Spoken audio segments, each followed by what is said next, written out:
In the vast multiverse of The Witcher, there exists a power so ancient and so potent that it has shaped the fate of worlds. This power flows through bloodlines, carried across generations like a torch, passed through the darkness of time. It is known by many names. In the elder speech of the elves, it is called Hen Ichaer. Some refer to it as the Lara gene, named after its most infamous carrier. But to those who fear it, covet it, or have felt its raw and untamed fury, it is simply called elder blood. To understand elder blood is to peer into the very fabric of existence itself, to comprehend forces that predate the current age of the continent by millennia. This is not merely a tale of magic or genetics. This is a story of ambition and tragedy, of love that defied the boundaries between races, and of a prophecy that foretells either salvation or annihilation. It is a story that begins long before humans set foot upon the continent, in an age when the elves were masters of powers that even they could not fully control. At the center of this saga stands a young woman named Cirilla Fiona Elen Riannon, known to most as Ciri. She is Princess of Cintra, daughter of prophecy, and carrier of the most potent manifestation of elder blood seen in over 1,000 years. Kingdoms have gone to war to possess her. Empires have risen and fallen in pursuit of her bloodline. The wild hunt rides across dimensions hunting her, and within her veins flows the power to save or destroy entire worlds. But to understand Ciri and the burden she carries, we must travel back through the mists of time. We must explore the origins of elder blood itself, discover how it came to flow through human veins when it began as a purely elven power, and unravel the tragic love story that changed the course of history. We must understand the prophecies that speak of apocalypse and rebirth, the breeding programs that span generations, and the cosmic forces that drive everyone from elven kings to human sorceresses to seek control over this one extraordinary power. This is the story of elder blood. This is the story of how the actions of ancient elves echo through time to shape the present.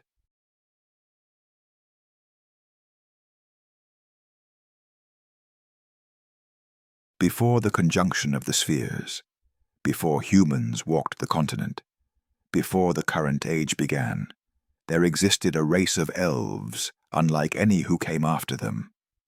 They called themselves the Aen Undod, and they possessed magic of such magnitude that they could traverse the spaces between worlds with ease. These primordial elves wielded what was called Ardgath, the power to open the gates of the worlds, massive portals through which entire populations could migrate from one reality to another. The universe they inhabited was not a single reality, but a vast collection of worlds, dimensions, and spheres, existing within what some call the spiral.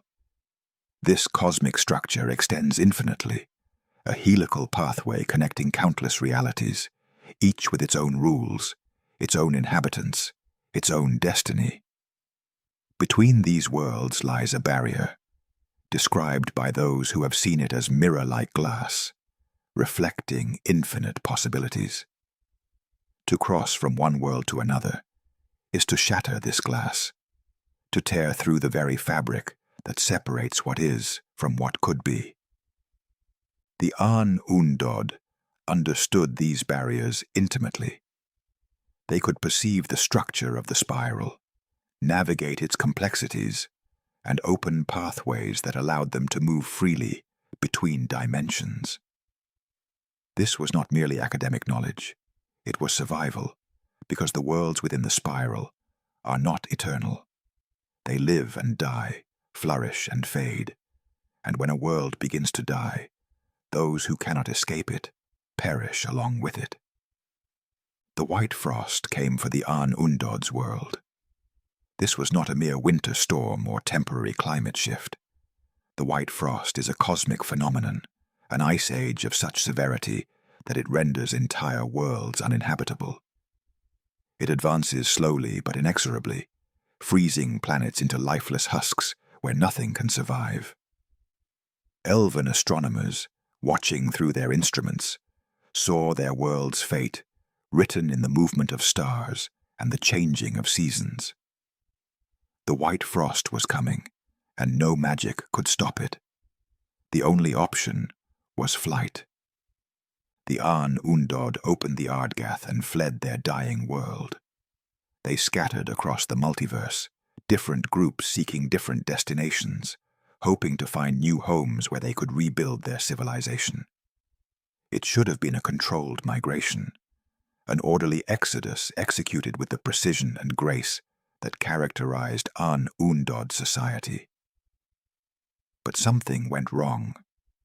Whether through the trauma of fleeing their dying world, through the fracturing of their society as they dispersed, or through some deeper magical catastrophe tied to the white frost itself, the Aen Undod's natural ability to wield the Ardgath diminished. The power that had once allowed them to open the gates of worlds at will became fragmented, weakened, no longer innate, but requiring immense effort and study to achieve even pale echoes of what their ancestors had done so easily. The elves who survived the Exodus found themselves stranded in new worlds, cut off from the easy travel between dimensions that had defined their culture. They could still perform magic, still wielded abilities that would seem godlike to lesser races, but the casual mastery of dimensional travel that had been their birthright was gone. From this diaspora emerged two primary groups, two branches of the elven people, who would follow dramatically different paths, both haunted by the knowledge of what their ancestors had been able to do, and what they themselves had lost. One group would eventually call themselves the Aen Elle. These elves found their way to what would become known as the continent, arriving by portal to its southern reaches. They encountered a world already inhabited by gnomes and dwarves, and through either negotiation or conflict, they established their presence. They spread northward, erecting magnificent cities and temples, building a civilization that would endure for thousands of years. The Aen Elle adapted to their new home. They studied the magic available in this world, developed new techniques suited to its particular properties, and created a rich culture of art, music, and scholarship. But they never forgot what had been lost.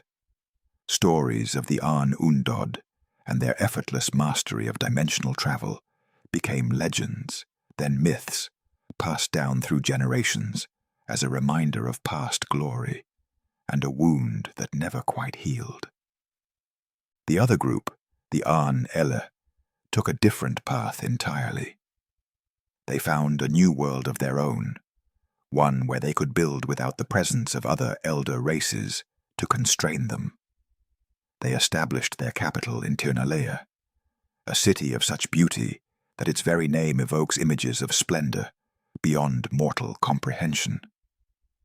But the Aen Elle did not merely seek to adapt to their new world. They sought to reclaim what had been lost. They would not accept that the power to traverse dimensions freely had been taken from them. They would find a way to restore it. The Aen Elle's new world was not empty. It was home to creatures of immense power, beings whose natural abilities would become the obsession of the Aen Elle for generations to come. These beings were the unicorns. And unlike the elves, the unicorns had not lost anything. They possessed an innate ability that the Aen Undod had once wielded, but that their descendants could now only dream of achieving. The unicorns could traverse the spaces between worlds effortlessly, moving through dimensions as easily as one might walk from one room to another.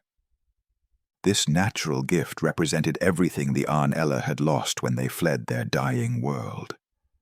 The ability to move freely between realities, to open pathways that entire populations could use. This was the power the Aen Elle desperately needed to reclaim. And so began a dark chapter in Aen Elle history, one where they would study these magnificent creatures, seeking to understand the source of their abilities, hoping to discover how to engineer that same power into elven bloodlines. The Aen Elle were not content to merely survive in their new home. They were conquerors, driven by a cultural imperative to expand, to dominate, and to never again find themselves at the mercy of cosmic forces they could not control. If they could not naturally traverse dimensions as their ancestors had, they would create that ability through other means. They would build it, breed it, engineer it into their own genetics through careful manipulation spanning generations. This ambition would drive the Aen Elle to actions both brilliant and terrible. It would lead them to subjugate the unicorns, to develop breeding programs of unprecedented scope and patience, to create the Aen Savern, the knowing ones who would guide their genetic experiments across centuries. And it would ultimately lead them to create Lara Dorren, a child born with elder blood so potent that she represented the culmination of over 1,000 years of work. But before we can understand Lara and her tragic fate, before we can grasp why elder blood became so crucial to so many different peoples, we must understand the cataclysm that would reshape the entire multiverse and create the conditions under which elder blood would become not just a curiosity, but a necessity for survival. We must understand the conjunction of the spheres.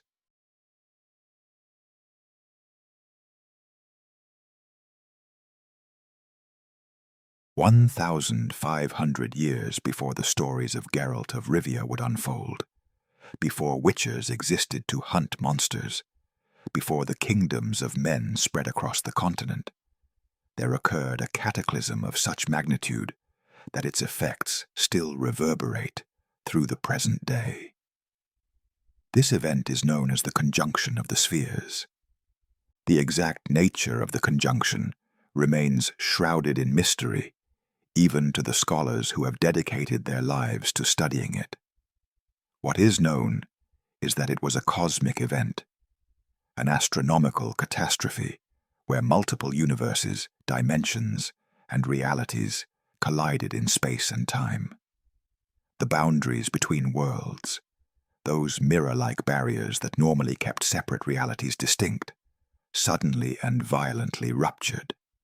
Rifts tore open across countless worlds simultaneously.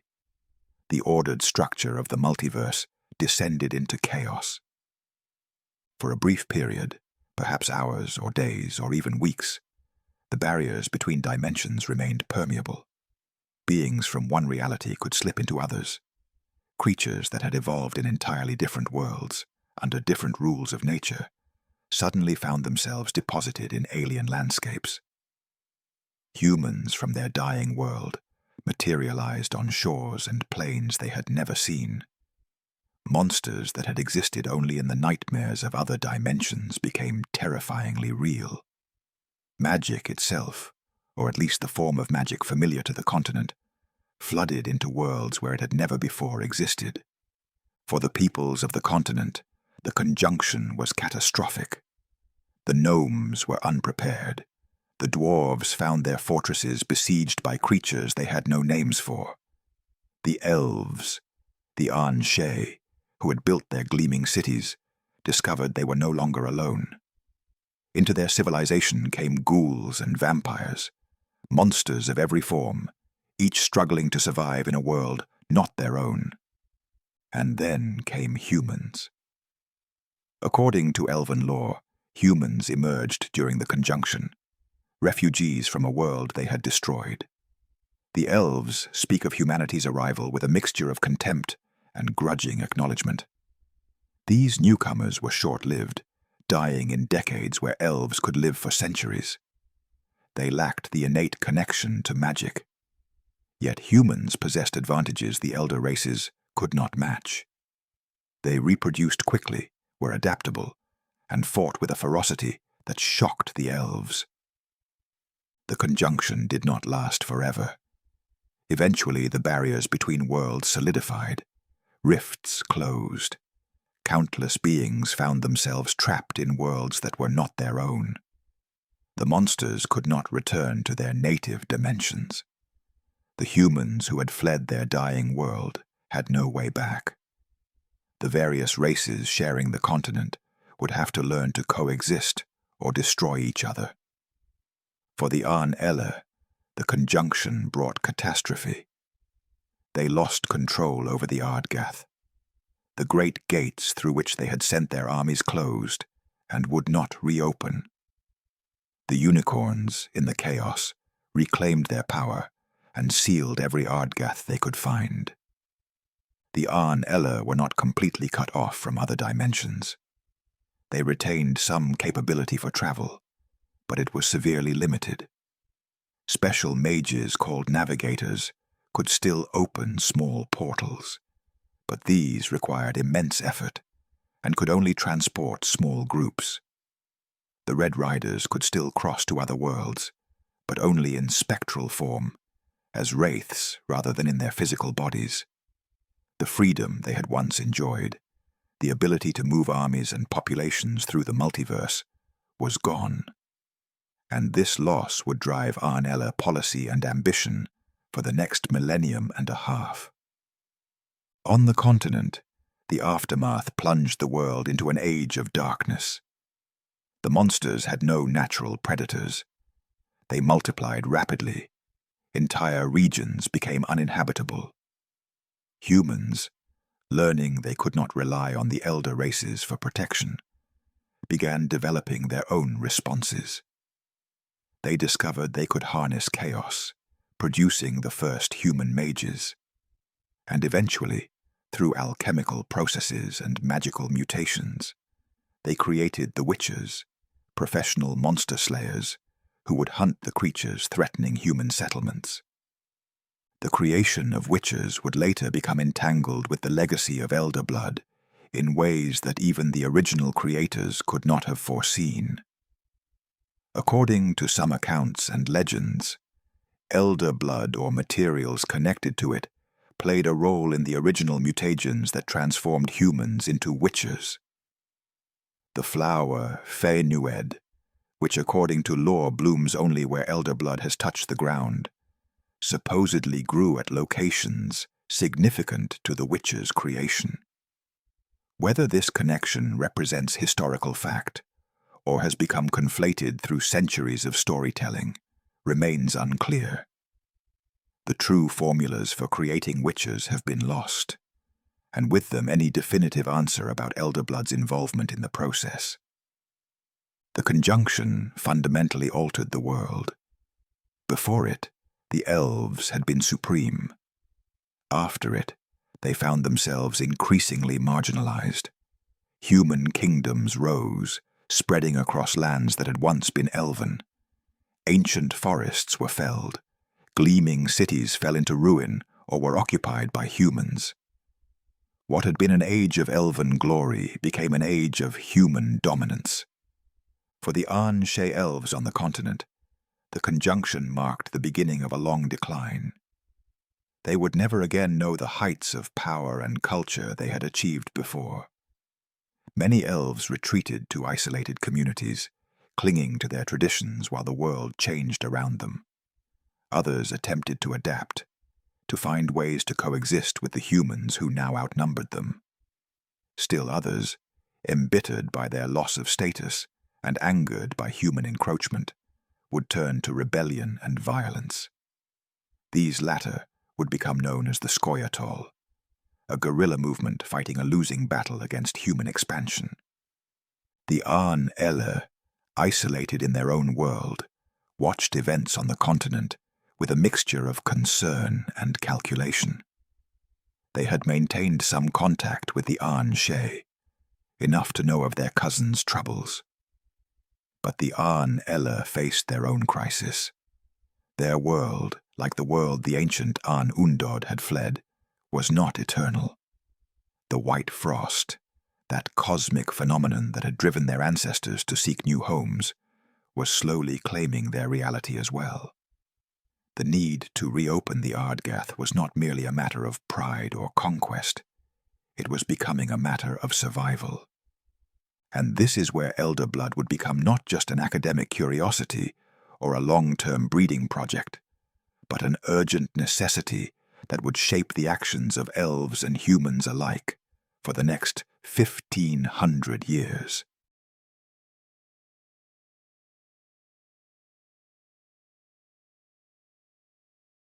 The unicorns of Cirilla were not mere beasts. They were sapient creatures, intelligent and wise, possessing powers that even the most accomplished elven mages could only dream of achieving through years of study and practice. What the Aen Elle had lost in their exodus from their dying world, the unicorns possessed naturally, effortlessly, as simply as breathing. The unicorns could traverse the spaces between worlds as naturally as birds take flight. This was not learned magic, but simply what unicorns were. They moved through the spiral, guided by instincts that transcended conscious thought. But there was more. The unicorns possessed cosmic awareness, an understanding of the multiverse's structure that allowed them to navigate not just through space, but through the complex web of causality, linking all realities. They perceived patterns in existence that remained hidden to others. The relationship between the Aen Elle and the unicorns began, according to some accounts, in something approaching cooperation. The elves studied the unicorns, sought to understand their abilities. But at some point, this changed. Whether driven by impatience, by the growing threat of the white frost, or by the expansionist nature of Aen Elle culture, the elves turned from students to conquerors. They captured unicorns, subjugated them through means both magical and physical. They forced these proud beings to use their natural abilities to open the Ardgath, those great gates of the worlds through which entire armies could march. The unicorns resisted, but elven magic and determination proved too strong. And so began the age of Aen Elle conquest, when the Red Riders swept through dimensions, enslaving populations and claiming resources for their people. The unicorns gave the elves names, titles that spoke to their natures. Oberon Mercatoch, the king, they called the Earl King. Avallac'h, the sage who would orchestrate so much of the Elder Blood program, they named the Fox for his cunning. Eredin Breach, who would lead the Red Riders to infamy, they called Sparrowhawk for his predatory nature. These were not names of respect, but of recognition, the prey naming its predators. The Ardgath itself was a phenomenon difficult to describe to those who have never witnessed it. These gates, when opened, appeared as massive portals, stable and permanent, through which not just individuals but entire populations could pass. They were anchored to specific locations, often marked by altars or structures built by those who understood their significance. Blood played a role in their activation, whether through sacrifice or through the presence of those who carried specific magical bloodlines. Using the subjugated unicorns, the Aen Elle opened these gates and sent their armies forth. The Red Riders became a force of terror across multiple worlds. They appeared without warning, struck with overwhelming force, and disappeared back through their portals before effective resistance could be organized. Populations were enslaved. Resources were stripped. Entire worlds fell under Aen Elle dominion. It was conquest on a scale that spanned dimensions, and it lasted for centuries. But when the conjunction of the spheres occurred, everything changed. In that cosmic chaos, when barriers between worlds shattered and reformed unpredictably, the unicorns saw their opportunity. They had been forced to serve, their natural abilities twisted to purposes they despised, but they had never stopped resisting. In the moments when reality itself was in flux, when even the Aen Elle struggled to maintain control, the unicorns struck back. They sealed the Ardgath.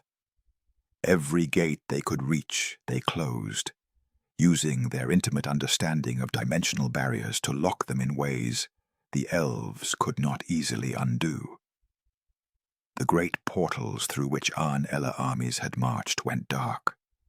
The pathways between worlds collapsed, and when the conjunction ended and reality stabilized once more, the Aen Elle found themselves suddenly and drastically limited. The unicorns could not undo everything the elves had accomplished. The knowledge remained. The understanding of how the gates functioned, how dimensional travel worked, this could not be erased, and most significantly, the Elder Blood program had already begun. Generations of careful breeding had already been invested in creating sources powerful enough to potentially reopen the Ardgath through sheer magical force, rather than relying on unicorn cooperation. The unicorns had won their freedom, but the seeds of future conflict had already been sown. The Aen Elle, denied their easy access to other worlds, would redouble their efforts on the Elder Blood program. If they could not force the unicorns to open the gates, they would create beings capable of doing so independently. The focus shifted from conquest through subjugation to conquest through creation.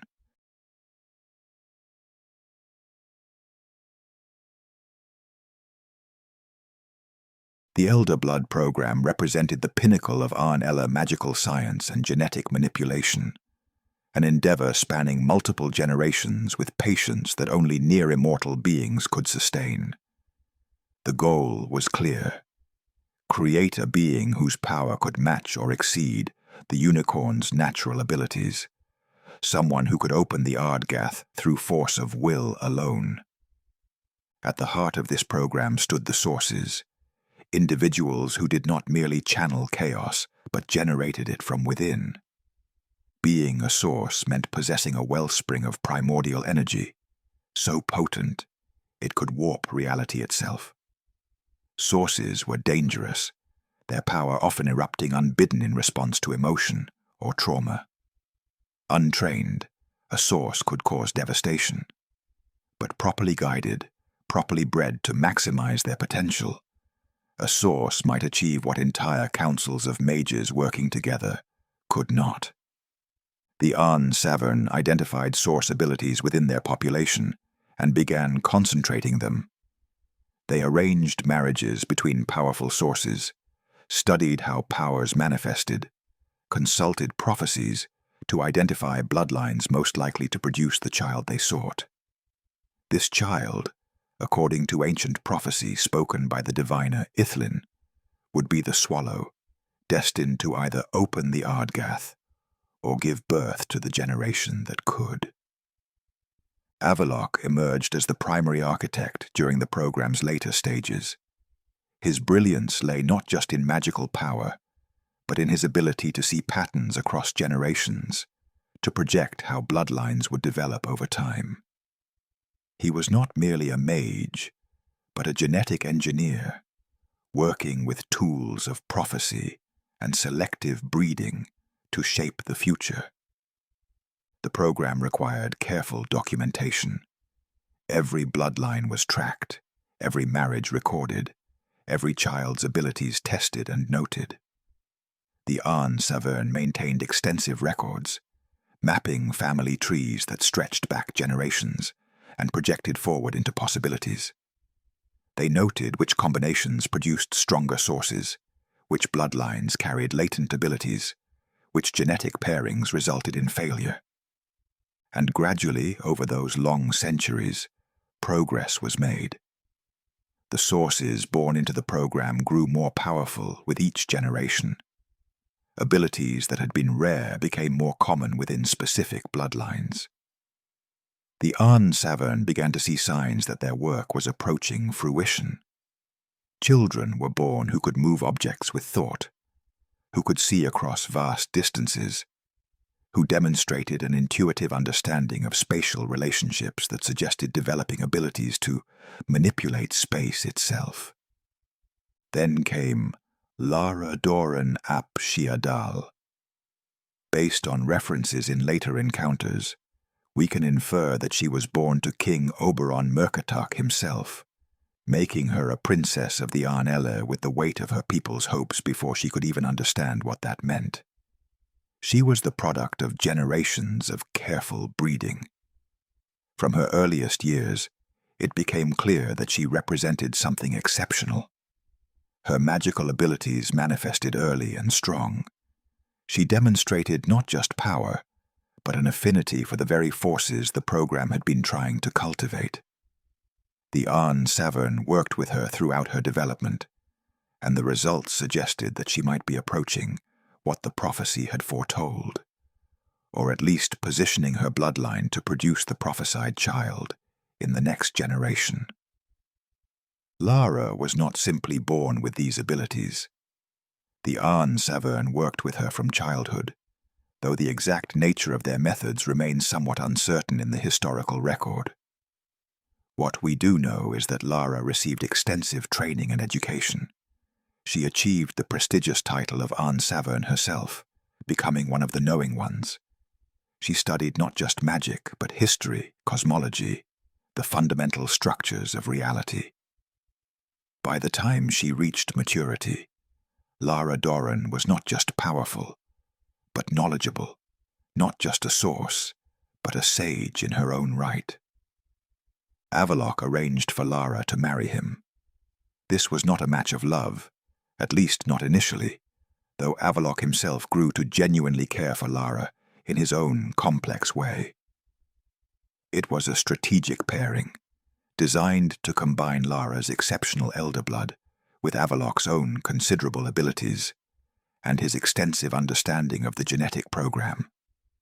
Their child, the Aen Savern calculated, would be the one. The child of Lara and Avallac'h would possess elder blood so potent that opening the Ardgath would be within their capabilities. The fate of the Aen Elle, their future in the multiverse, their hope of escaping the encroaching white frost, all of it hinged on this planned union. Centuries of work, generations of carefully orchestrated breeding, untold hours of study and experimentation. Everything pointed toward this moment, this marriage, this child that would be born. But the Aen Savern, for all their wisdom and foresight, for all their ability to predict and manipulate, had failed to account for one simple, devastating variable. They had failed to account for love.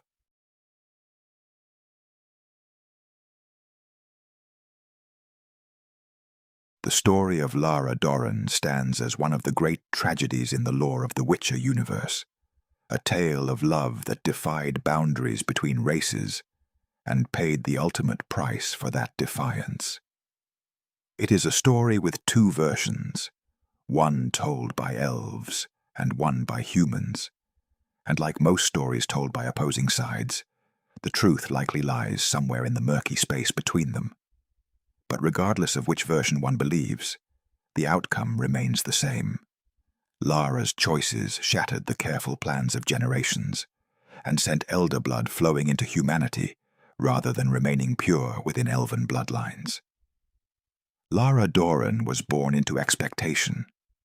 As the daughter of Oberon Mercatach, the king of the Aen Elle, she carried the weight of her people's hopes before she could even understand what that meant. But she was more than just another princess. She was the culmination of the Elder Blood program, possessing abilities that exceeded even the Aen Savern's most optimistic projections. Within her veins flowed the most potent manifestation of Hen Ichaer seen in generations, perhaps in all of elven history. The betrothal to Avallac'h was arranged when Lara was still young, It was, from the perspective of the Aen Elle, the obvious pairing. Avallac'h was one of the greatest sages of the age, a mind unmatched in understanding the intricacies of genetic breeding and magical inheritance.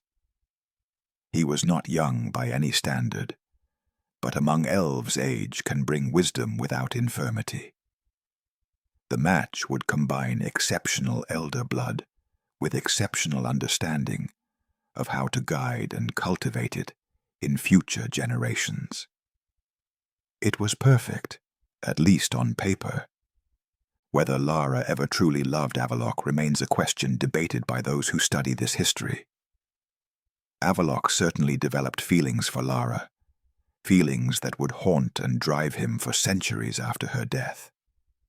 But Lara's own emotions toward her betrothed are less clear. She never expressed malice toward him, never rejected him openly before events overtook them both. Perhaps she accepted the arrangement with the dutiful resignation expected of royalty. Perhaps she even felt some affection for the sage who had been part of her life for so long. But whatever feelings she might have had for Avallac'h, they were overshadowed entirely when she met Cregennan of Vlad. This meeting would have occurred after the conjunction of the spheres, in an age when tensions between humans and elves had already begun to fester. Cregennan was human, a mage of considerable talent despite his comparatively short lifespan. The exact circumstances of their meeting are lost to history, but the effect was immediate and profound. Lara fell in love with this human, this being who by all rights should have been beneath her consideration, whose entire life would pass in what was to Lara merely early adulthood. The love between them was, by all accounts, genuine and consuming. Cregennan was not merely Lara's lover. He was also a voice for peace and coexistence between humans and elves.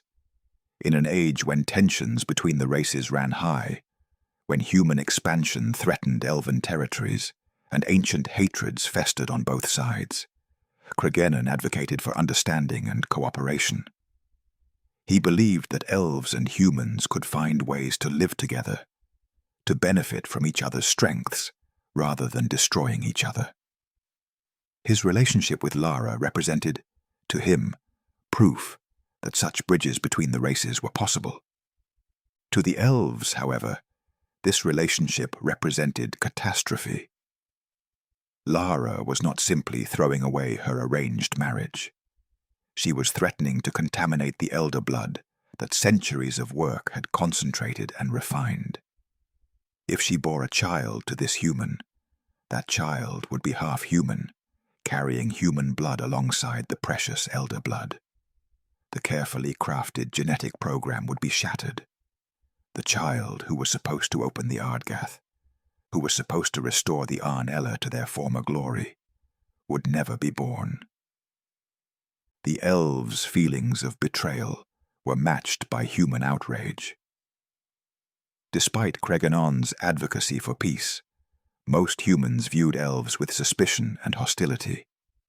The idea of one of their own taking an elf as a lover, particularly an elf of such importance, struck many as treason. Lara and Cregennan found themselves caught between two worlds, rejected by both, hunted by those who saw their love as an affront to the natural order. Lara and Cregennan attempted to flee, to find some place where they might be safe.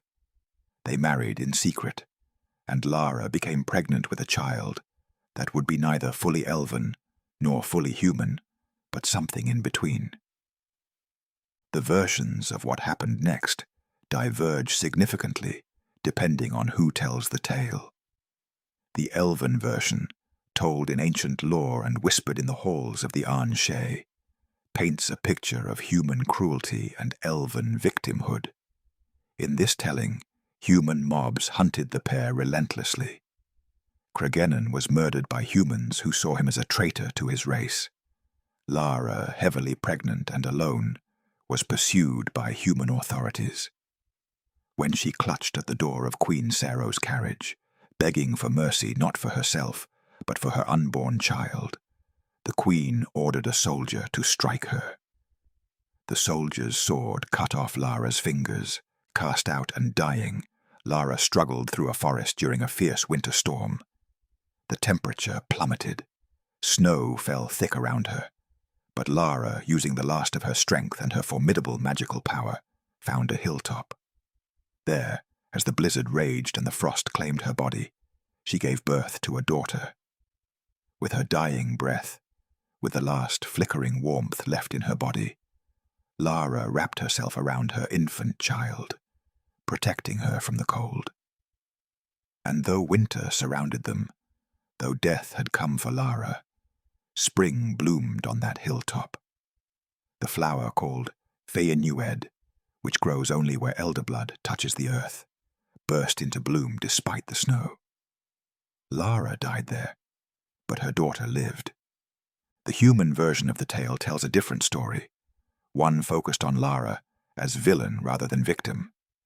In this version, Lara is called a witch, accused of using her magic to harm humans, to sow discord and destruction. When she appears before Queen Sero's carriage, she is not begging for mercy, but threatening curses.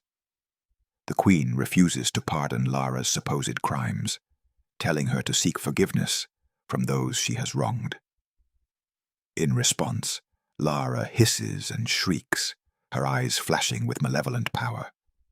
She proclaims that her end is near, but that the queen's is also approaching. She curses the queen and all her descendants unto the 10th generation, threatening that they will remember Lara Dorren in the hour of their terrible deaths. Which version is true? Perhaps both contain elements of truth, woven through the distortions of time and bias.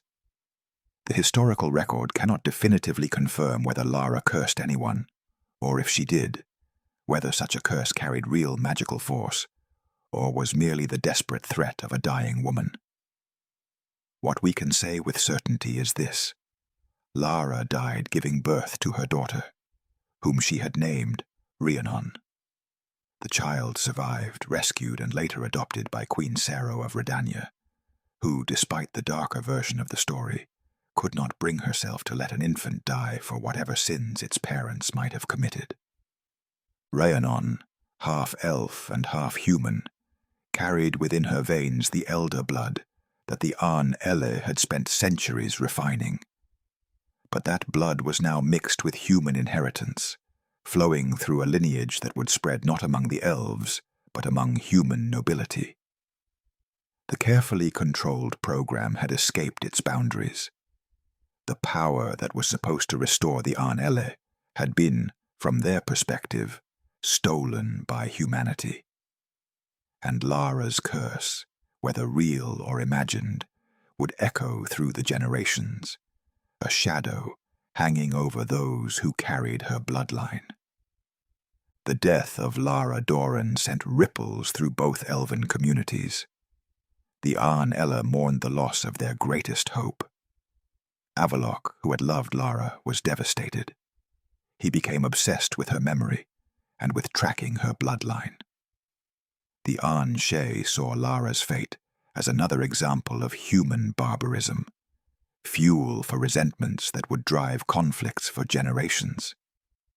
For humans, Lara became a figure of legend. To some, she was the tragic victim of prejudice. To others, she was the witch whose curse still threatened noble bloodlines.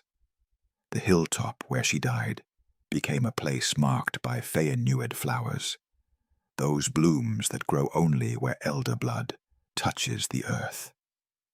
Riannon grew up in the royal court of Redania, raised as a human princess despite her elven heritage.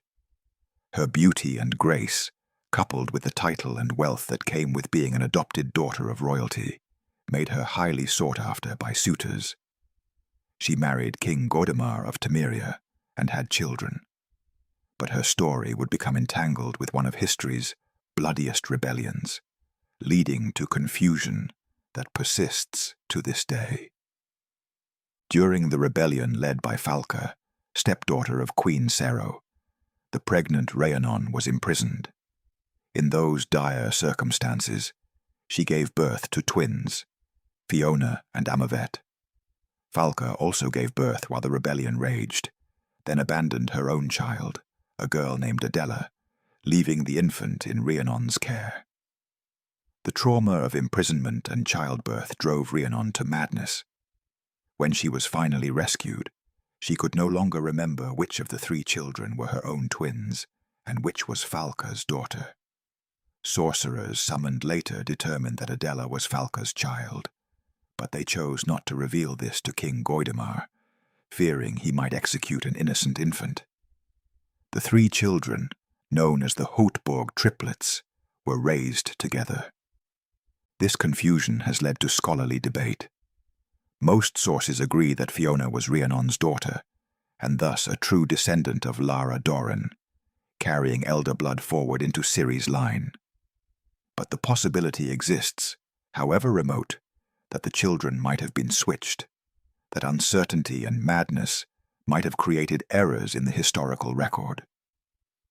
If Fiona was actually Falca's daughter, rather than Riannon's, the implications for understanding Ciri's ancestry would shift, though the presence of elder blood in her veins would remain evident regardless, as Falca herself had elven ancestry through her mother. When Riannon gave birth to twins, something unexpected occurred. The gene split.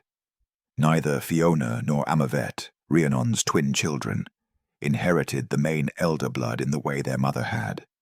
Instead, each received a variant form, though scholars debate the exact nature of what each twin carried. What became clear over subsequent generations was the existence of what some called the latent gene. Those who possess this latent elder blood carry the genetic material, but cannot fully access its powers. They are not sources in the dramatic sense.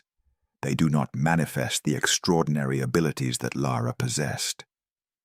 But they are carriers, able to pass something to their children.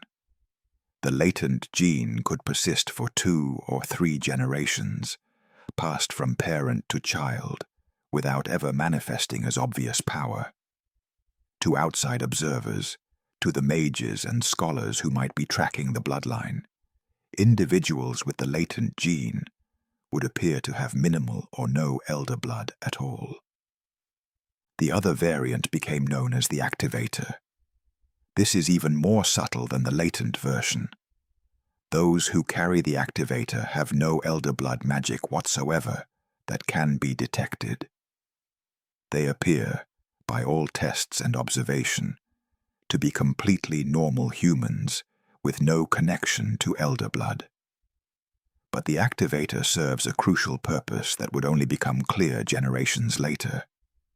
When someone carrying genes from both these bloodline branches have children together, when the descendants of both twins eventually intermarry after generations, the combination can result in offspring with the main elder blood gene fully manifesting, bringing back all the power that Lara once possessed.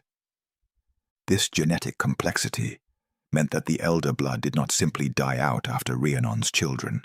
Instead, it went underground, hiding within human bloodlines, waiting for the right combination to bring it roaring back to life. The Aen Elle, watching from their distant world, initially believed the line had failed. They had not accounted for how these variant genes could preserve and reconcentrate elder blood across generations. The bloodline spread through the royal houses of the continent. Riannon's descendants married into multiple kingdoms, their children bearing titles and inheriting thrones. The genealogy becomes a web of interconnections, marriages between cousins and more distant relatives, bloodlines diverging and converging in patterns that would make a geneticist's head spin. Through Redania, through Sintra, through numerous other kingdoms and noble houses, the genes traveled. Most who carried them had no idea of the power sleeping in their blood. Scholars and mages, particularly those aware of elder blood's significance, attempted to track the bloodline. They kept records of Lara's known descendants, noting marriages and births, trying to predict where and when the elder blood might manifest again. But their efforts were hampered by several factors. First, they were tracking only the main gene, unaware of the latent and activator variants. When children appeared to have no elder blood, the scholars assumed that line was dead. They did not realize the gene was merely dormant, waiting. Second, they could only track official, acknowledged children. Royal marriages produced legitimate heirs, whose lineage was meticulously recorded, but the same royals often had other children, born outside of marriage, unacknowledged by official records. Scholars might track some, but miss others whose existence was kept secret. These hidden branches of the family tree could carry the genes just as surely as the official lines, but they disappeared from the records, lost to history, until or unless the elder blood manifested in their descendants centuries later. Third, the very complexity of the genetics worked against tracking efforts. The gene could appear to die out within just 2 or 3 generations. But if any descendants had daughters, and those daughters married someone else with variant genes, the main elder blood could suddenly reappear, seemingly springing from a bloodline that had shown no signs of power for generations. The result of all this complexity was that by the time the main narrative unfolds, scholars believed that only one carrier remained: Cirilla, Fiona, Elen, Riannon. They thought she was the last, the sole surviving inheritor of Lara Dorren's genetic legacy. But their confidence was misplaced. Hidden branches of the family tree, untracked descendants, people carrying variant genes that gave no outward sign, all of these might exist scattered across the continent. Certain names appear repeatedly in the genealogies of elder blood: Adalia and Elen, Fiona and Riannon, names that echo across generations as families honor their ancestors by naming daughters after them. These names become markers of the bloodline, though not every woman bearing them necessarily carries the elder blood. According to the accounts we have, Queen Calanthe of Cintra inherited the main elder blood gene after generations of these variant bloodlines converging. Yet interestingly, Calanthe herself showed no obvious manifestation of source abilities, no dramatic displays of magical power. Her daughter Pavetta, however, would prove to carry elder blood in its most unmistakable form. Pavetta's manifestation of elder blood was sudden and dramatic. During a banquet in Cintra, when the man she loved was threatened, Pavetta's power exploded outward. She became a magical storm, her uncontrolled source abilities tearing through the hall, threatening to destroy everyone present. It took the intervention of both Geralt and a mage to calm the storm, to bring Pavetta back from the edge of magical annihilation. After that event, Pavetta knew what she was. She knew that she carried something dangerous and powerful within her. The elder blood then passed to Pavetta's daughter, Ciri. In Ciri, all the genetic work of the Aen Elle, all the generations of carefully controlled breeding, all the power that Lara had possessed, finally manifested in its fullest form. Ciri was not just a source. She was the source, the culmination of bloodlines converging across centuries, the child that prophecy had foretold. Her power would prove to be extraordinary, surpassing even what the most optimistic Aen Savern had predicted. But before we can fully explore Ciri and her significance, we must understand the prophecy that surrounds elder blood and what it predicts for the future.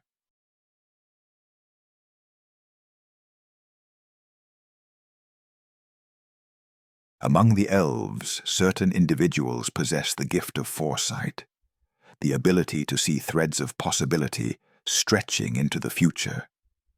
These seers can perceive patterns invisible to others, can understand how present actions will ripple through time to create future consequences. The greatest of all elven prophets was a woman named Ithlinnespeath of Riannon, whose predictions would prove accurate across centuries, and whose most famous prophecy would become central to the story of elder blood and its significance to the fate of all worlds. Ithlin was a healer, an astrologist, and an oracle whose gift for divination exceeded all others of her age. She lived long before the main events of the Witcher saga, in an era when a prophecy was treated with reverence rather than skepticism. Her visions came upon her in fits, moments when she would speak words that seemed to come from beyond herself. Those who witnessed these episodes recorded her utterances carefully, knowing that Ithlin's predictions had an uncanny way of proving true. Among her verified prophecies were predictions of the northern wars that would ravage the continent, of plagues that would devastate populations, of specific events that would unfold exactly as she foretold. But her most famous prophecy, the one that would become known as Ithlin's prophecy, or Aen Ithlinnespeath in elder speech, concerned the end of the world itself. This was not a prediction of some distant theoretical apocalypse. Ithlinne foresaw an actual cataclysm, a cosmic event that would freeze the world in ice and mark the end of an age. More importantly, she predicted that only one force could stand against this destruction. Only the elder blood, only a child descended from Lara Dorren's line, could save or doom the world. The prophecy itself, recorded and translated countless times, speaks in the poetic and sometimes cryptic language common to prophecies across many cultures. Its core message, however, remains consistent. Verily I say unto you, the era of the sword and axe is nigh, the era of the wolf's blizzard, the time of the white chill and the white light is nigh, the time of madness and the time of contempt. Ted Darea, the time of end. The world will die amidst frost and be reborn with the new sun. It will be reborn of elder blood, of Hen Ichaer, of the seed that has been sown, a seed which will not sprout but burst into flame. The prophecy continues with signs that will herald this apocalypse. First, the earth will flow with the blood of the Aen Elle, the blood of elves. This sign has been interpreted in various ways. Some believe it refers to massacres of elven populations, to the violence that has marked human-elven relations since the conjunction of the spheres. Others suggest it speaks to a more metaphorical bloodshed, the death of elven culture and civilization under human dominance.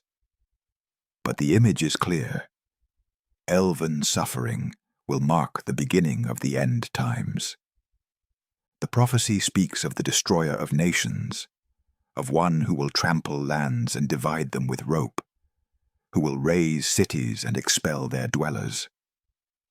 Again, interpretations vary. Some see this as describing the elder blood child as a force of destruction, an avenger who will bring about the end of the current world order. Others interpret it as warning of what will happen if the elder blood child fails in their destined purpose, if the prophecy goes unfulfilled. Central to understanding Ithlinne's prophecy is comprehending what the white frost actually represents. The white frost, called Ted Darea in elder speech, meaning the final age or time of end, is not merely a winter storm or temporary climate change. It is a cosmic phenomenon, a force that consumes entire worlds by freezing them into lifeless husks of ice. According to the most reliable scholarly interpretations, the white frost is a natural but catastrophic process, an ice age of such severity that it renders worlds uninhabitable. Elven astronomers, observing the stars and planets through their advanced telescopes, have documented the White Frost's progression through the multiverse. They have watched as star systems in the distance suddenly go dark, their planets freezing over the course of a few decades as the White Frost reaches them. It is not a sentient force, not an entity that can be fought in any traditional sense. It is more like a wave of cosmic cold sweeping through the spiral, a phenomenon that affects the very orbits and axes of planets, altering their relationship to their suns in ways that plunge them into eternal winter.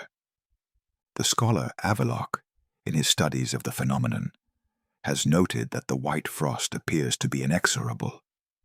No magic, no matter how powerful, can truly stop it. The most that magical intervention might achieve is slowing its advance in a specific region for a time. But ultimately, every world touched by the White Frost is doomed to freeze. The only escape is to leave before it arrives, to find another world not yet in its path. And this is where the prophecy and the elder blood intersect. According to Ithlin's vision, the world will be reborn of elder blood. The child of elder blood, the one called the Swallow in various interpretations, will have the power to open pathways between worlds. When the White Frost comes, when the ice begins its inexorable advance, this child will open the Ardgath. They will create portals through which entire populations can flee, moving to new worlds where life can continue. The world will die amidst frost, frozen and lifeless, but it will be reborn in another place, under a new sun, because the elder blood child will have saved those who can be saved. But the prophecy is ambiguous in crucial ways. Is the elder blood child the Swallow themselves, or will they give birth to the Swallow? Will they save the elves specifically, as the prophecy seems to suggest, or will they save all races? And most troubling, the reference to a seed that will not sprout, but burst into flame, suggests violent transformation rather than peaceful salvation. Some interpret this as meaning the elder blood child will not save the current world, but will instead destroy it, that the rebirth will come only through fire and devastation. The White Frost is not an immediate threat in the era of Geralt and Ciri, at least not for the continent. According to calculations made by scholars like the sorceress Nimue, studying climate data and astronomical observations, the true apocalypse will not reach the continent for approximately 3,000 years from her time. Already there are signs, harbingers of what is to come. Ports in Kovir and Povis that were once ice-free year-round now freeze in winter. Crops that once grew in northern regions can no longer survive there. The climate is gradually, measurably cooling. But the final freezing, the unstoppable ice that will bury civilization, remains distant by human standards. This distant timeline raises questions about why the elder blood child matters in the present age. If the White Frost will not arrive for 3,000 years, why the urgency? Why do so many factions seek to control or protect Ciri now? The answer lies in the different timescales of different peoples. For humans, whose lives span mere decades, 3,000 years might as well be eternity. But for elves, who can live for centuries, 3 millennia is a more comprehensible time frame. And for the Aen Elle in particular, living in a world already being consumed by the White Frost, the urgency is immediate and existential. The Aen Elle world is not 3,000 years from disaster. According to their own accounts, the White Frost is already claiming their reality. Regions that were once temperate are freezing. The elves are being forced to contract their territory, abandoning lands to the advancing ice. In their desperation, they have calculated that they need to act now, to secure the elder blood child now, because waiting even a few more elven generations might be too long. they need to either harness the elder blood to stop the white frost in their world, or use it to open permanent portals to other worlds where they can relocate their entire civilization. But there is debate even among scholars about what the white frost truly represents and whether it can be stopped at all. In some interpretations, particularly those explored in adaptations like the video games, the white frost takes on characteristics almost like a force or entity that might potentially be confronted. In these versions, someone with elder blood powers, fully developed, might find ways to slow or even halt its advance. In the original accounts from the books, however, most scholars treat the white frost as simply a natural astronomical phenomenon, changes in planetary orbit and axis that will inevitably lead to an ice age. From this perspective, the best that can be hoped for is not victory over the white frost, but escape from it, using elder blood to open portals through which entire populations can flee to warmer worlds. This ambiguity in understanding the white frost reflects a deeper uncertainty about what Ithlin's prophecy actually means. Is the elder blood child meant to stop the white frost, or merely to provide escape from it? Is the rebirth of the world meant to be literal, or does it refer to the continuation of civilization in a new location? The prophecy has been studied, debated, and reinterpreted by countless scholars over centuries, and consensus remains elusive. What is clear is that everyone who understands the prophecy believes the elder blood child will play a crucial role in the fate of their people, whether that role brings salvation or destruction.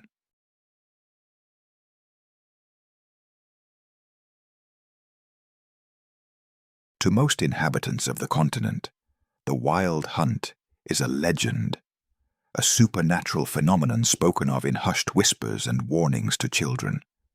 They are described as spectral riders on undead horses, galloping across the night sky as an omen of war and disaster. When people see the Wild Hunt riding through the clouds, they know that death and destruction will follow. The hunt is treated as a force of nature, as inevitable and incomprehensible as a storm, something to be feared, but never fought. But the Wild Hunt is not supernatural. They are not spirits or demons or manifestations of death. They are elves, Aen Elle warriors from Cirilla, led by one of the most dangerous and ambitious individuals in the multiverse. The Wild Hunt is the public face of the Aen Elle's continuing efforts to raid other worlds, to capture slaves, and most importantly, to secure the elder blood that could restore their lost power. And at the head of this terrifying cavalry rides Eredin Brack Glass, the king of the Wild Hunt. Eredin's rise to infamy began long before he claimed a throne. He was a general, a commander of exceptional skill and ruthlessness, serving under King Oberon Murkertalk. The unicorns, who despised Eredin for his role in their subjugation and his leadership of raids against other worlds, gave him the name Sparrowhawk, a title that speaks to his predatory nature.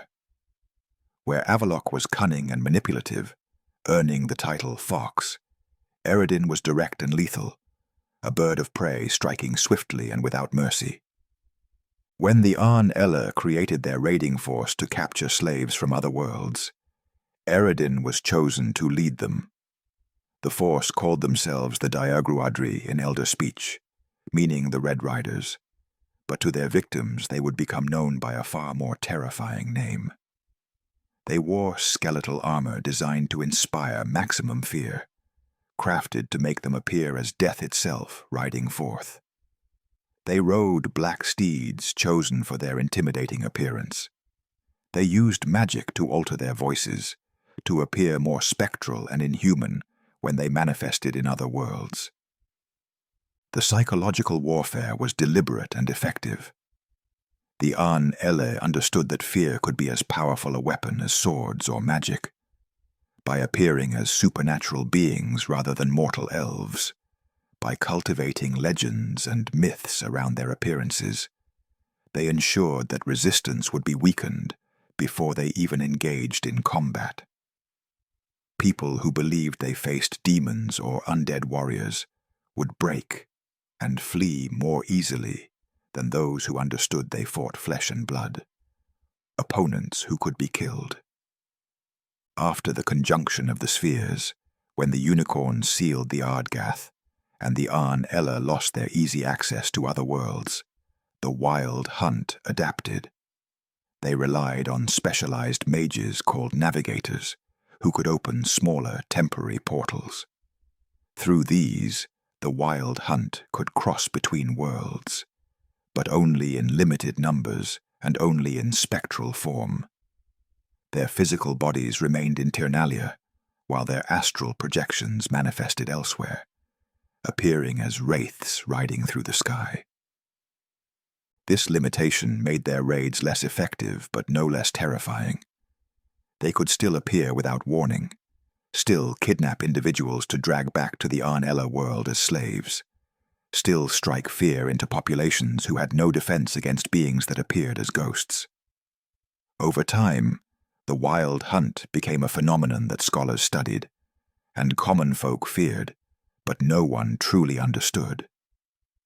Some mages attempted to document the hunt's patterns, to predict when and where they might appear.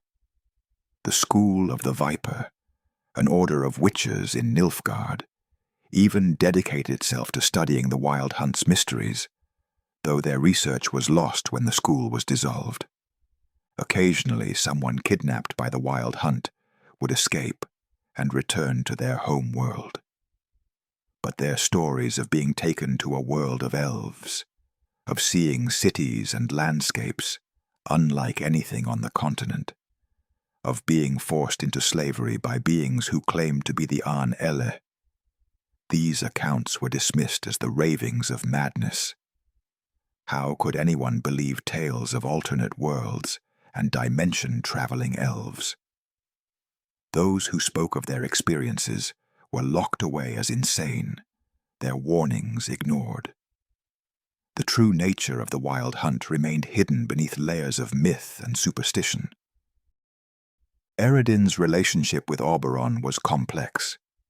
The king was old, weary, withdrawn from active rule. Much of the actual governance of the Aen Elle fell to his advisors, particularly to Avallac'h and to Eredin himself.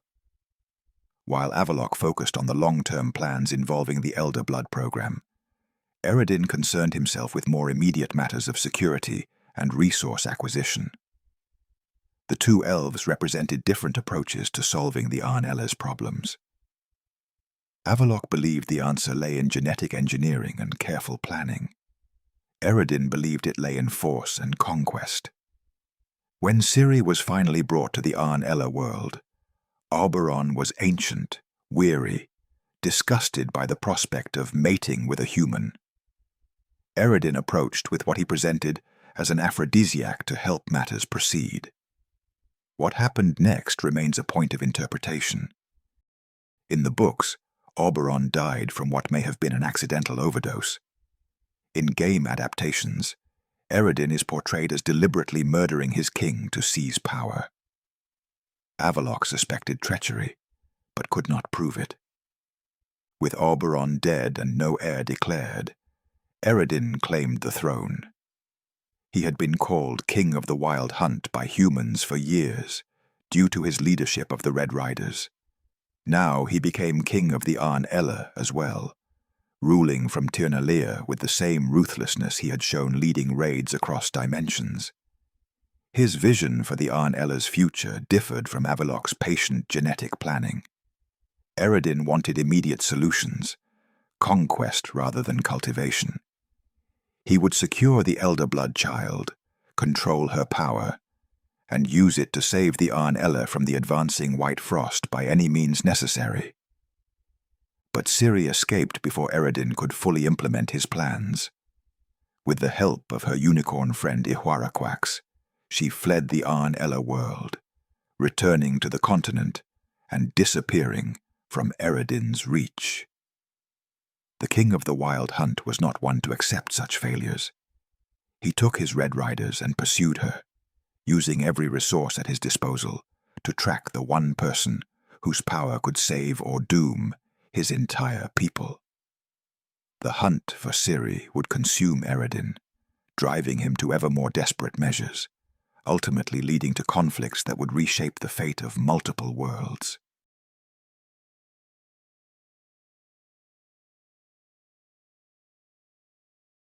If Eredin represents the aggressive, martial approach to securing elder blood and saving the Aen Elle, then Avallac'h embodies the opposite philosophy: patient, calculating, willing to work across centuries to achieve his goals.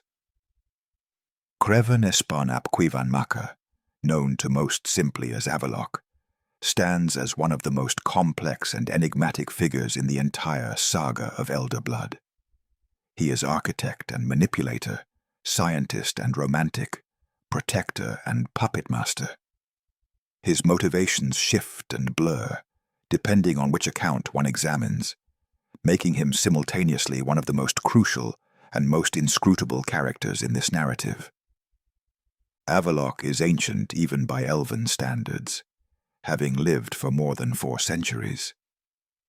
His longevity has given him perspective that shorter-lived beings cannot match, an ability to think in terms of generations rather than years.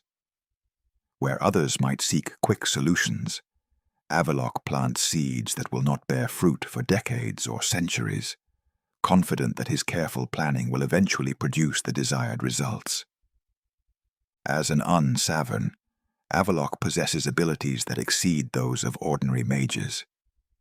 The knowing ones can see possibilities, perceive threads of causality extending into the future. This gift of foresight is not perfect.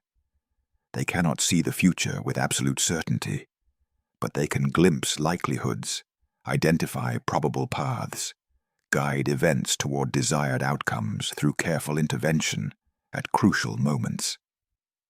His role in the Elder Blood program was not merely advisory but architectural. His understanding of genetics, insofar as it could be understood without modern science, exceeded that of any other Aen Elle sage. He could examine bloodlines and predict with uncanny accuracy what powers their offspring might manifest. His betrothal to Lara was not arranged out of political convenience, but calculated genetic necessity. Avallac'h himself carried elder blood abilities. The union was meant to combine their respective powers, producing a child whose abilities would exceed both parents. But what began as calculated planning evolved into something more complicated. Avallac'h developed genuine feelings for Lara, whether one calls it love or obsession.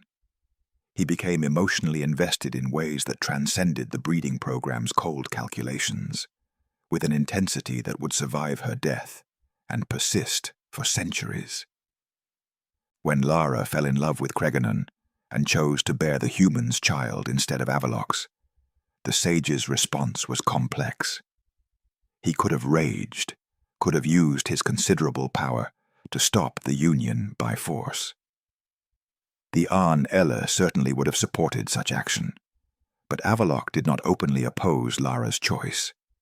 Whether this was because he genuinely respected her autonomy, or because his gift of foresight suggested that opposing her would lead to worse outcomes, or because even in betrayal he could not bring himself to harm her, remains unclear. After Lara's death, Avallac'h's obsession took a new form. He could not bring her back, but he could ensure her legacy endured. The elder blood that flowed through Lara now flowed through Riannon, and would continue through her descendants. Avallac'h turned his attention to tracking that bloodline, watching from afar as elder blood passed through human generations, becoming guardian of Lara's genetic legacy across centuries. This required extraordinary patience. Avallac'h could travel between worlds, one of the few remaining Aen Elle with such ability, but his options for direct intervention were limited. He could not simply appear and take children he believed carried strong elder blood. Such actions would draw attention, create opposition, likely destroy the very bloodlines he sought to preserve. Instead, he watched, studied, kept records, and intervened only rarely and carefully. Avallac'h's relationship with Eredin is characterized by mutual suspicion and conflicting philosophies. Both serve the Aen Elle, both want to solve the problem of the approaching white frost, both understand elder blood is key, but they disagree fundamentally on methods. Eredin favors force and immediate action. Avallac'h prefers manipulation and long-term planning. When Oberon died, Avallac'h suspected Eredin's hand immediately, but he was a sage, not a warrior. He could not challenge Eredin through force of arms. Openly accusing Eredin without proof would likely result in his own death. So Avallac'h adapted, shifting from working within the Aen Elle power structure to working around and against it. His involvement with Ciri represents the culmination of centuries of planning and observation. When Ciri began manifesting elder blood abilities, Avallac'h positioned himself as her protector and mentor. He taught her to control her powers, helped her understand what she was. But his motives have been questioned by those who know his history. Does he truly care about Ciri as an individual, or does he see her merely as the vessel for Lara's genetic legacy? What is clear is that Avallac'h possesses an obsessive quality regarding elder blood and Lara's memory. His laboratory contains extensive research on Lara's bloodline. Some accounts suggest an almost shrine-like quality to how he has preserved her memory. He speaks of Ciri with an unsettling mixture of admiration and possessiveness, as if she is simultaneously a person to be protected and a project to be completed.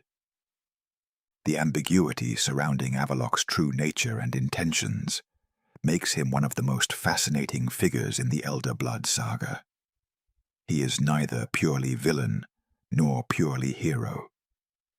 He has orchestrated events across centuries, manipulated individuals and bloodlines, worked toward goals that serve the Aen Elle, even when those goals conflict with the desires of individuals like Ciri. Yet he has also protected Ciri from those who would harm or exploit her, taught her to control powers that might otherwise destroy her, and stood against Eredin when the king of the Wild Hunt sought to use brutal methods to extract what he wanted. Eredin himself, with his dying breath after his final battle, would warn Geralt not to trust Avallac'h. He claimed that the sage had manipulated everyone, had set Eredin and Geralt against each other while pursuing his own hidden agenda. Whether this warning was truth or a final attempt by a defeated enemy to sow discord remains debatable. What cannot be disputed is that Avallac'h has played a long game, working across centuries toward goals that he has never fully revealed to anyone, driven by a mixture of loyalty to the Aen Elle, obsession with Lara's memory, and plans that perhaps only he fully understands.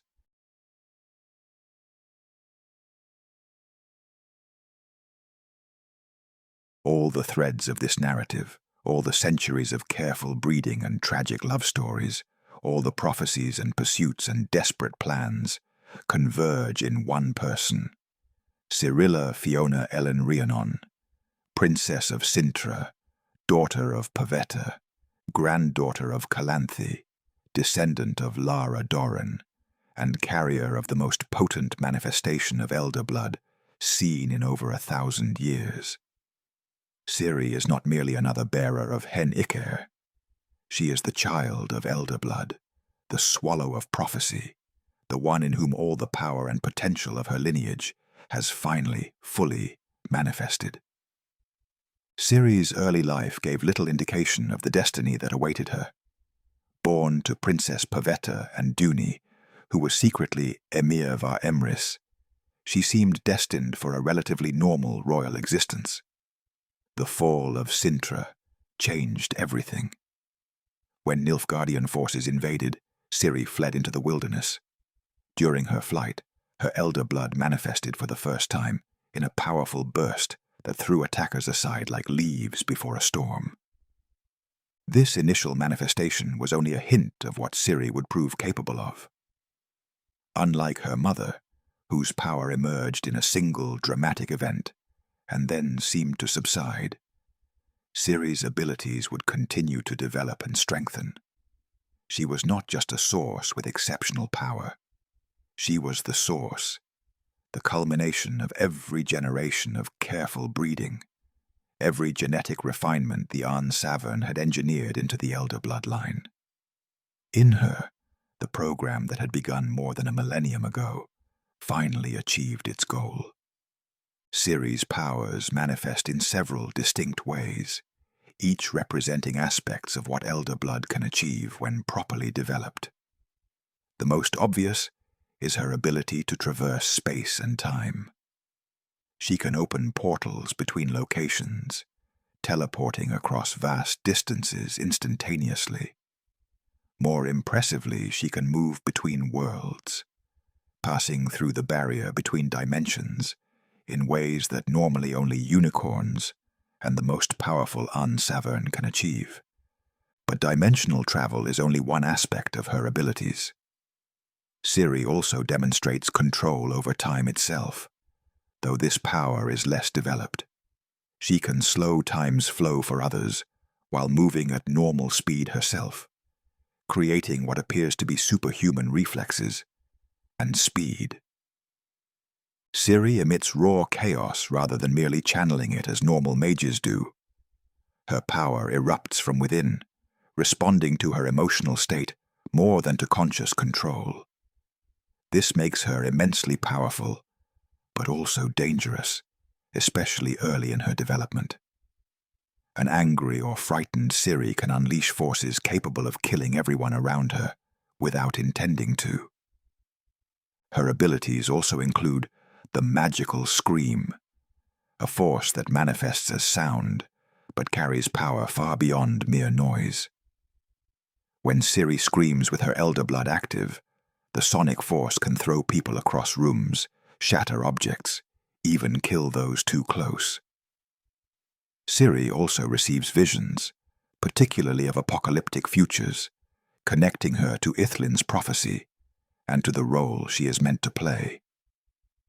Unlike most sources, Ciri underwent training that allowed her to develop some control over her abilities. Geralt brought her to Kaer Morhen, where witches taught her combat, survival skills, and discipline. Later, she received training from mages and from Avallac'h himself, learning about chaos, how to channel rather than simply release power, and the theoretical underpinnings of dimensional travel. With their guidance, Ciri began to transform from a girl with dangerous abilities into someone who could consciously use her elder blood. Even those who genuinely care for Ciri's well-being cannot entirely separate her from her destiny. Geralt and Yennefer love her as a daughter, but they are constantly aware that she is the child of elder blood, the subject of prophecies that predict salvation or doom for the entire world. Every decision about Ciri's future carries weight far beyond normal parental concerns. Ciri's own understanding of her role and destiny has evolved as she has matured. Initially, she simply wanted to survive, to escape those pursuing her, to find safety with the people she loved. As she learned more about what she was and what was expected of her, she began to grapple with the burden of prophecy. Being told you are destined to save or destroy the world is not a responsibility anyone can bear easily. The question of Ciri's fertility and potential offspring looms over much of her story. Unlike witches, who are rendered sterile by their mutations, Ciri can bear children. This makes her not just powerful in her own right, but the key to the future of elder blood itself. Ciri ultimately rejects the various attempts to control her reproductive future, asserting her own autonomy even when powerful forces try to coerce her.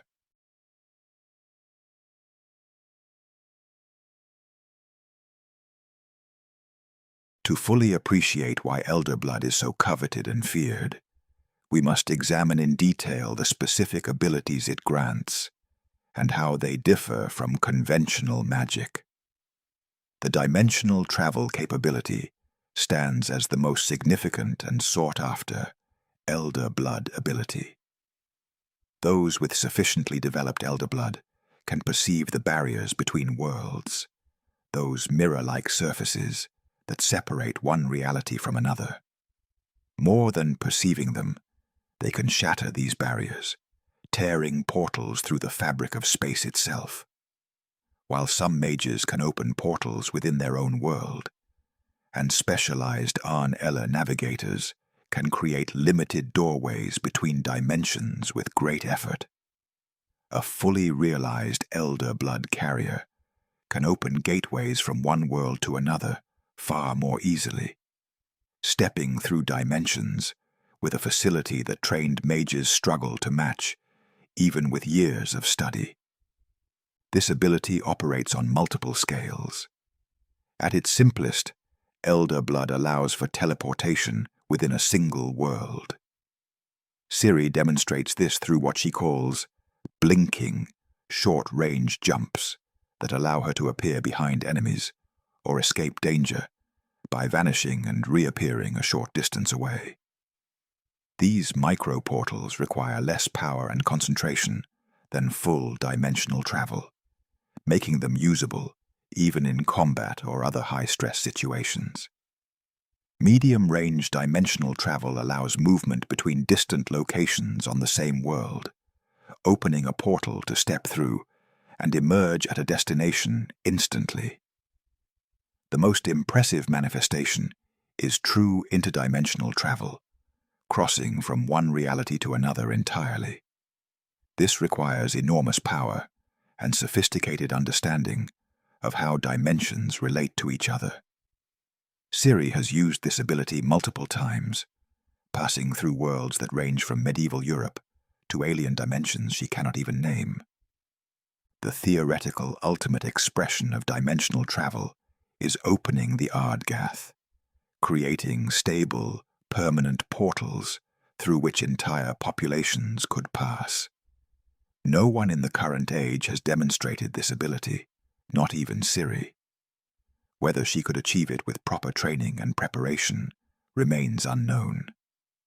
But the fact that the Aen Savern designed the Elder Blood program specifically to produce someone capable of opening the Ardgath suggests that the potential exists within the bloodline, waiting for the right circumstances and sufficient mastery to manifest.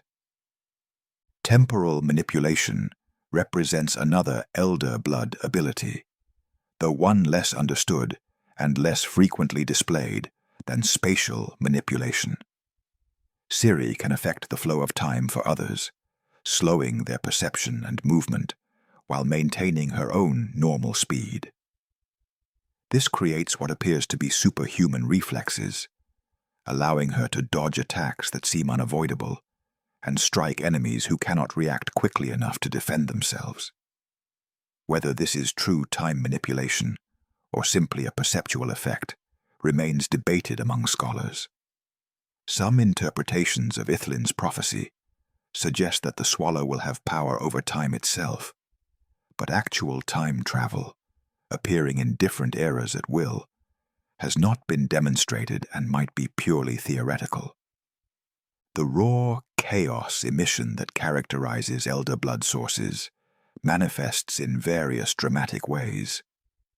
The magical scream that both Pavetta and Ciri have demonstrated represents one form, sonic force carrying magical energy, capable of throwing people aside or killing them.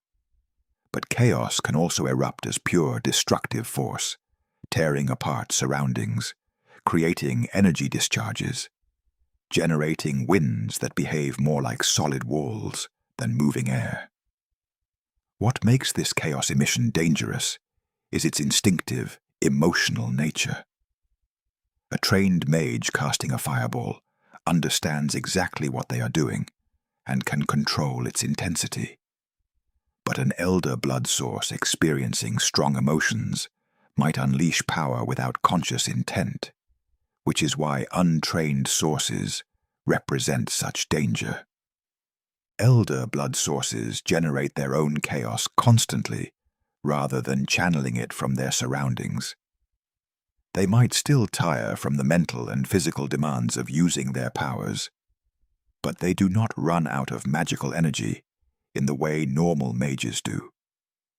This gives them enormous endurance in extended magical conflicts. However, the constant internal generation of chaos means that losing control of emotions risks magical explosions they cannot prevent. Training for sources focuses heavily on emotional discipline, teaching them to remain calm under circumstances that would break most people. Elder blood also grants its carriers enhanced magical perception.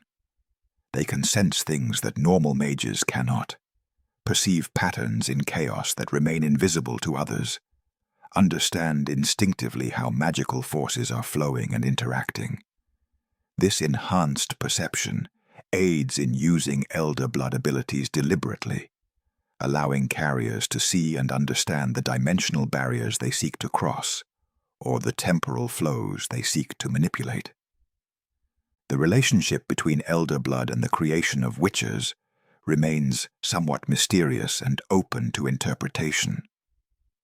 According to some accounts and legends, elder blood or materials connected to it played a role in the original mutagens that transformed humans into witchers.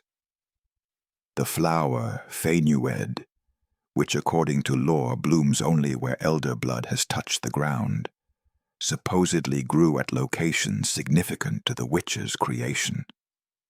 Whether this connection represents historical fact or has become conflated through centuries of storytelling remains unclear. The true formulas for creating witches have been lost, and with them any definitive answer about elder blood's involvement in the process. This potential connection raises interesting questions that scholars continue to debate. If elder blood was indeed involved in creating witches, does that mean all witches might carry traces of it in their mutated genetics, however transformed by the mutagenic process? Could elder blood be used to create new witches if the original mutagen formulas could somehow be recreated? These questions have practical implications, but no clear answers, lost as they are in the centuries since witches were first made, and the destruction of the knowledge needed to replicate the process.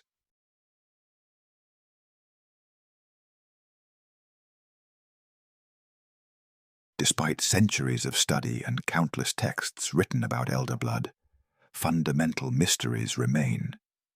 The full extent of what elder blood can achieve has never been completely mapped. Ciri has demonstrated impressive abilities, but has she reached the limits of what her elder blood can accomplish? The Aen Elle designed the program to create someone capable of opening the Avallac'h, but Ciri has not yet demonstrated that particular ability. Does this mean she has not yet reached her full potential, or are there limits even elder blood cannot transcend? The question of whether elder blood can truly stop the white frost, or merely provide escape from it, remains unresolved. In some interpretations, particularly those explored in adaptations like the video games, the white frost takes on characteristics, almost like a force or entity, that might potentially be confronted. In these versions, someone with elder blood powers, fully developed, might find ways to slow or even halt its advance. In the original accounts from the books, however, most scholars treat the white frost as simply a natural astronomical phenomenon, changes in planetary orbit and axis that will inevitably lead to an ice age. From this perspective, the best that can be hoped for is not victory over the white frost, but escape from it, using elder blood to open portals through which entire populations can flee to warmer worlds. Which interpretation is correct, or whether both contain elements of truth, cannot be definitively answered. The possibility of other elder blood carriers existing remains a genuine mystery. Scholars concluded that Ciri was the sole surviving carrier, but their confidence is based on incomplete information. They could not track every illegitimate child, every hidden branch of the family tree. Could there be others out there, descendants of Lara Dorren through lines never officially recorded? Could someone carrying variant genes produce a child with full elder blood without anyone noticing until the child's powers manifest? The book found in one adaptation mentions 3 other names: Cirilla, Orpheus, and Theodore. These appear to be references to famous travelers from our own world's literature: Alice from Wonderland, Dorothy from the Land of Oz, and Orpheus from Greek mythology. Whether these represent actual individuals who possessed elder blood and used it to travel between worlds, or whether they are merely literary allusions, metaphorical references, remains a mystery that even the most dedicated scholars cannot definitively answer. If they were real, what happened to them and their potential descendants? Do their bloodlines persist somewhere, unknown and untracked? The true relationship between elder blood and unicorn abilities remains imperfectly understood. The Aen Elle based their breeding program on studying unicorns, trying to replicate their natural dimensional travel capabilities.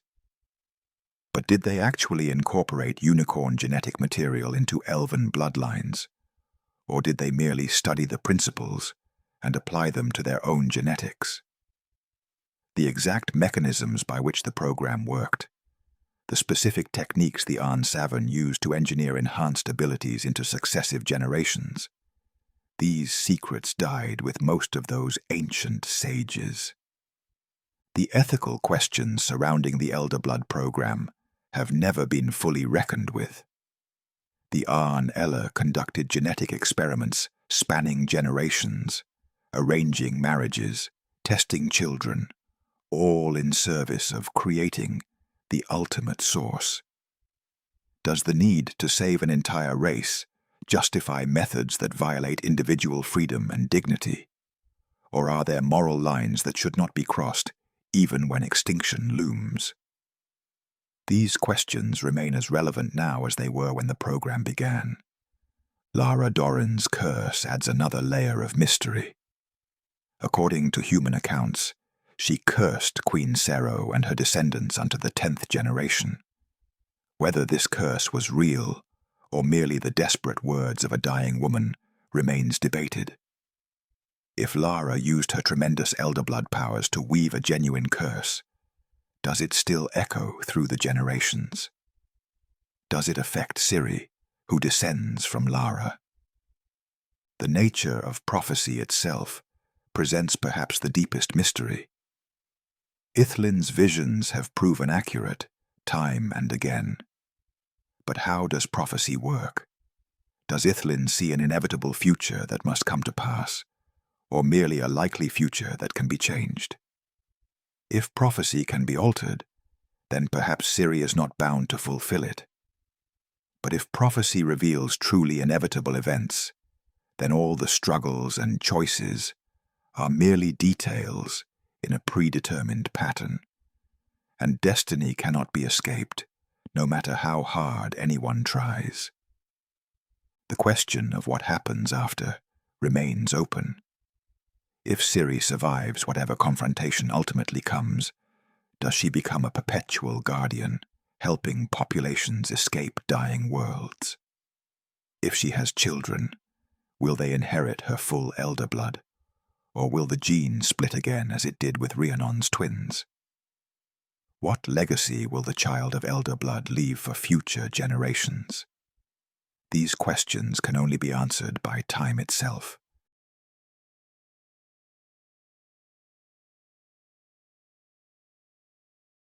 The existence of elder blood and its carriers has fundamentally changed how scholars understand the multiverse itself. Before the study of elder blood's dimensional travel capabilities, most inhabitants of the continent did not even realize that other worlds existed. The conjunction of the spheres was treated as a one-time catastrophe, nothing more. But studying elder blood forced a revolution in cosmological thinking. When scholars observed sources opening portals between dimensions, when they documented the Aen Elle's raids across worlds, they had to confront the reality that existence extends far beyond their immediate reality. Entire academic disciplines emerged to study the structure of the multiverse, the nature of dimensional barriers, the principles governing travel between worlds. In this way, elder blood has expanded the boundaries of knowledge itself.